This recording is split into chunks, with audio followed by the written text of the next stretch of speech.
Mesdames, Messieurs les journalistes, Mesdames, Messieurs les participants, au nom de la coalition Takku Wallu Sénégal, nous voudrons vous remercier de votre forte présence. L'essentiel, je pense, de cette déclaration de presse a été plus ou moins résumé par Maître El Hadj Amadou Sall. Comme vous l'avez suivi, après avoir été menacé publiquement dans son fief politique, chez lui à Agnam, dans le département de Matam, par le Premier ministre Ousmane Sonko, dont certains de ses partisans ont exprimé publiquement le souhait de ne pas avoir dans ce pays, c'est-à-dire au Sénégal, je le cite, des opposants milliardaires, ce qui explique très largement la purge entamée. Monsieur Mamadou Ngom Di Farba fait l'objet actuellement d'une demande de levée de son immunité parlementaire pour devoir faire face, semble-t-il, à une procédure judiciaire dont il ignore tout. Sur cette procédure envisagée à son encontre, celui-ci ne dispose d'aucune information préalable, ni contradictoire, ni vérifiée sur les allégations du parquet. Ça, au moins, c'est une évidence dans ce dossier. Il faut tout de même admettre que dans un état de droit, c'est grave. Tout dans un état de démocratie, une telle démarche est simplement inacceptable et contraire à la loyauté qui doit présider la procédure pénale. La procédure pénale aborde les stratagèmes, les louvoiements et l'esprit de malice et repose sur une information préalable des faits reprochés aux prévenus, sur la présomption d'innocence, sur le respect des droits de la défense, l'un des droits essentiels à un procès équitable, apte à assurer à la personne suspectée ou poursuivie la garantie contre l'arbitraire. Malheureusement, les transgressions aux droits de la défense qui ont parsemé cette procédure engagée contre Farba, dénoncée par ses avocats, décrédibilisent à elles seules la démarche processuelle engagée. La première transgression dans ce dossier est l'intrusion de l'exécutif dans le judiciaire. Cette procédure fait suite à une commande du Premier ministre Ousmane Sonko.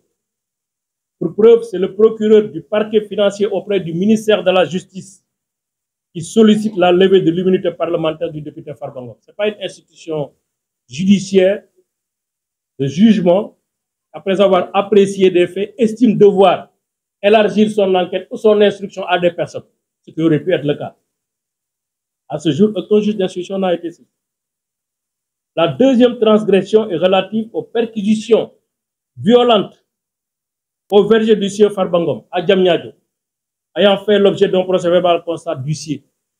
C'était un peu vers avril-mai 2024. Qui était derrière cette perquisition, alors qu'aucun juge d'instruction n'a été saisi à ce jour, alors surtout que selon le parquet, les rapports de la CENTIF n'ont été transmis au parquet qu'au mois de décembre 2024. Quelle est l'autorité judiciaire ou de police qui avait donné l'instruction de mener ces perquisitions illégales? Pourquoi depuis lors, aucune autorité judiciaire n'a pris en charge le règlement de cette forfaiture? Voilà autant de questions sur lesquelles Farba Ngom est en droit d'avoir des réponses. Cette illégalité manifeste, dont l'objectif était d'agir par surprise pour se préconstituer des éléments de preuve contre Farba Ngom, est une autre transgression grave. Elle n'obéit à aucune règle de loyauté, d'honneur et surtout de probité de la procédure pénale, qui doit mettre au cœur de son action le respect des droits de l'individu et surtout préserver la dignité de la justice dans sa démarche de tous les jours. Cette démarche maladroite atteste de l'innocence de Farba Ngom, à qui il ne serait reproché finalement son appartenance à un parti d'opposition dont il est l'un des illustres membres. Farba Ngom n'a commis aucune faute délictuelle, sauf gagner la région de Matam. C'est peut-être ça son seul crime de lèse-majesté. Farba Ngom n'a jamais géré de fonds de deniers publics. Farba Ngom n'a jamais obtenu ou conclu de marché public. Il n'a jamais reçu de fonds de l'État du Sénégal. Il n'a jamais été entendu par la police, encore moins par la CENTI.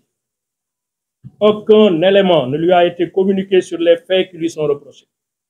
Il ne pouvait en être autrement, car il n'existe aucune infraction à la loi pénale commise par M. Mouhamadou Ngom Farba.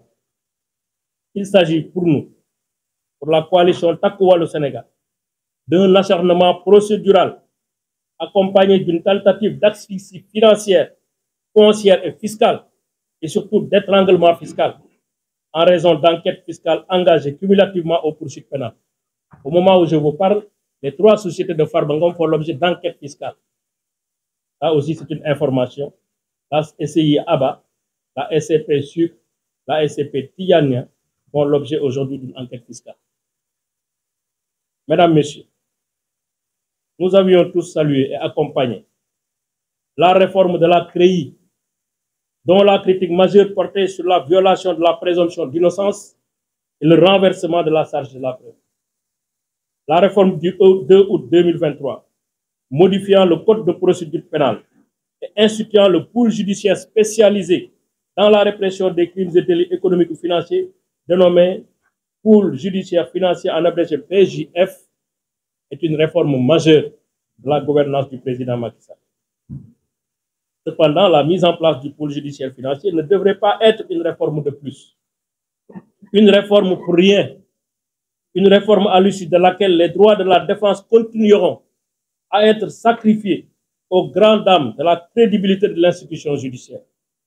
Nous devons tous essayer de préserver cette institution judiciaire en barrant la route principalement aux commandes de l'exécutif, à ses instructions vicieuses dans la procédure et en veillant au respect scrupuleux des textes en vigueur dans le culte de la dignité et de la loyauté sans lesquels il n'y a pas de système judiciaire viable. Pour cela, il nous faut mettre les procédures de reddition de comptes au-dessus des actions de règlement de compte, très loin des règlements de compte, devrais-je dire. La justice ne peut pas et ne doit pas accepter d'être une institution de règlement de compte. Nous voulons ici, dans ce pays, une justice libre, indépendante et impartiale, mais pas un instrument de vengeance déguisé en justice. Mesdames, Messieurs, au vu des observations qui précèdent, il nous semble évident que l'Assemblée nationale devrait purement et simplement rejeter la demande de levée de l'immunité parlementaire formulée par le parquet, qui n'est ni sérieuse ni sincère. L'Assemblée n'a été saisie que par une simple lettre du parquet financier. Aucun fait sérieux n'a été articulé, si ce n'est des allégations, des affirmations, des déclarations non étayées. Aucune pièce pouvant fonder la conviction de l'Assemblée nationale n'a été produite à l'appui de la demande de levée de l'immunité parlementaire de Farba Ngom. D'ailleurs, le vice-président du groupe a en attesté hier. La présidente du groupe a fait un point de presse pour dire que dans ce dossier, à part la lettre, il n'y a rien. À part la lettre du parquet, il n'y a absolument rien. Il n'y a aucun rapport, il n'y a aucun élément, il n'y a aucun début de preuve pouvant fonder légitimement une levée de l'immunité parlementaire. Or, il est vrai, même si l'Assemblée nationale n'est pas une instance devant juger du bien fondé des greffes articulées à l'encontre d'un député, en tant que deuxième institution de la République, elle doit être en mesure de pouvoir objectivement apprécier le caractère sérieux, loyal et sincère de la demande. C'est cela une demande sans arrière-pensée politique. C'est pourquoi les conditions objectives de levée de l'immunité parlementaire n'étant pas réunies, l'Assemblée nationale, les députés du Sénégal devraient éviter de piétiner leur propre statut et surtout fragiliser leur protection qui vise la préservation de l'un des principes les plus importants de la vie parlementaire, l'inviolabilité du mandat de député. L'Assemblée nationale de rupture annoncée, que nous attendons à ce jour, est concrètement devant ses responsabilités, d'être une institution qui veille à la protection de ses membres. Une assemblée de rupture, c'est d'abord une assemblée qui se fait respecter et qui fait respecter les droits de ses membres. Aucun fait sérieux n'a été articulé à l'appui de la demande de levée de l'immunité parlementaire. Par voie de conséquence, cette demande devrait être rejetée. Dans tous les cas, la coalition Takku Wallu Sénégal et son groupe parlementaire entendent saisir sans délai l'Union interparlementaire, l'UIP, organisation mondiale des parlements nationaux, à travers son comité des droits de l'homme, pour dénoncer les graves violations des droits du député Farba Ngom, notamment l'absence manifeste d'une procédure contradictoire, juste et équitable, conforme aux principes de loyauté et d'équité, devant gouverner toute procédure de levée d'immunité d'un député. Les parlements de la CEDEAO, de la francophonie seront également saisis pour ces graves violations. Mesdames, Messieurs, au nom de ce comité, nous vous remercions de votre aimable attention. Merci beaucoup.